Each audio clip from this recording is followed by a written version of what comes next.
Yooyyaa akkam jirtu nagaan isiniif haa ta'u bakka jirtanutti Mallasan jedhama. Har'a yeroo jalqabaa fi haala kanaan viidiyoodhaan dhiyaadhe sodii baay'ee booda injifadhee mul'adhe jechuudha. Hojii baay'ee barbaade jechuudha.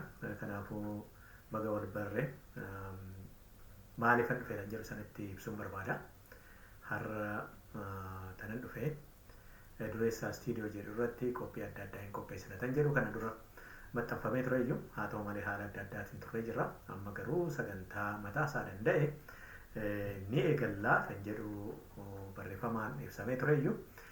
Kanaafuu har'a in eegalla kitaaba torbee torbeen ni dubbisna. Sagantaa kanas immoo kitaaba torbanii kan jedhuudhaan moggaafamee jira. Anatu dhiyeessa. Kanaafuu mata dureewwan adda addaa irratti kitaabota barreeffamoota yookaan immoo qorannoo adda addaa jiruuf jireenya hawaasaa jiruu danda'an filannee toosanii dhufe eenna. Kanaafuu kitaabota adda addaa kana wajjin torbee torbeen dubbisna jechuudha. Ammaaf kitaabni dubbisuudhaaf jalqabaaf karoora keessa galle nama Maalkoom Gladwell kan jedhamu kitaaba ja'a barreessee jira. Keessaa garuu isa tokko isa jalqaba barreessee kitaaba Tipping Point kan jedhu san qabannee dhufna jechuudha. Tipping Point kun kitaaba gara fuula 312 qaba. Kanaafuu kitaabni kun immoo erga barreeffame gara waggaa 26dha. Anillee kitaaba kana jiraachuu isaa tanan beekee kitaabni kun barreeffamee waggaa 15 yookaan 16 booda waggaa 10 dura jechuudha.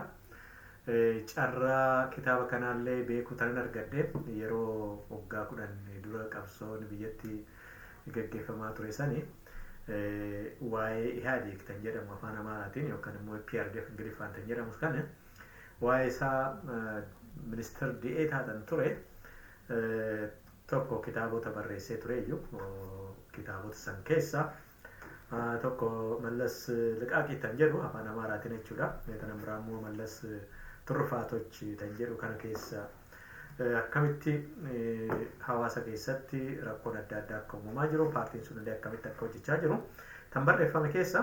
Achi keessatti garuu kitaabni namichi keessatti hirmaate kun akka barreeffama isaa keessatti ibsetti Tipping Point kan jedhu kun kitaaba akkuma barreeffameen jechuudha. Akka paartiitti irratti mari'atanii gara hojiitti oolchuudhaaf tooftaan fudhatamee akka jiru ibsee ture iyyuu. Anis kitaabni kun tan akkamiidha kan jedhuudhaan yeruma sanan waggaa 10 dura bite nan dubbise. Kitaabichi bakka hundumaattuu tan itti gargaaramuu danda'amudha.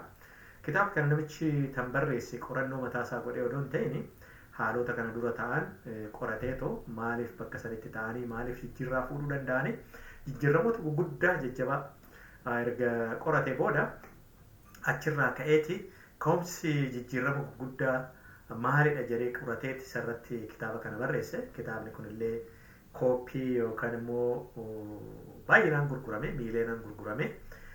Kanaafuu anis kitaaba kana jalqaba godhadhe gaarii dheereetan godhadhee dhufe. Qabiyyee isaa booda walitti deebina garuu har'a feerraan koo maalidha? Torbeen waan kana goonuu fi tokkoffaa dureessaa istuudiyoo kan jedhu sana akka hordoftanidha. Isaa alattis immoo yaadota keessan akka nu kennitan akka nu jajjabeessitan irratti isin affeeruudhaaf eessarratti nu argattu YouTube irratti, Facebook akkasumas immoo TikTok irratti hin maxxansina. Telegram irrattis immoo kitaabota adda addaa soft copy yoo argannes achirratti maxxansina. Kanaafuu akka nu hordoftan isin affeeruudhaaf daqiiqaa yookaan viidiyoo itti aanu keessatti qabiyyeen kitaaba kana keessa jiru maali kan jedhu nan dhiyeessa nu hordofa. Galatoomaan jedha. Kanaafuu turtii gaarii akka qabaannu torbeewwan dhufu kana keessatti nan argadha. Galatoomaa bakka jirtanitti nagaa ta'a.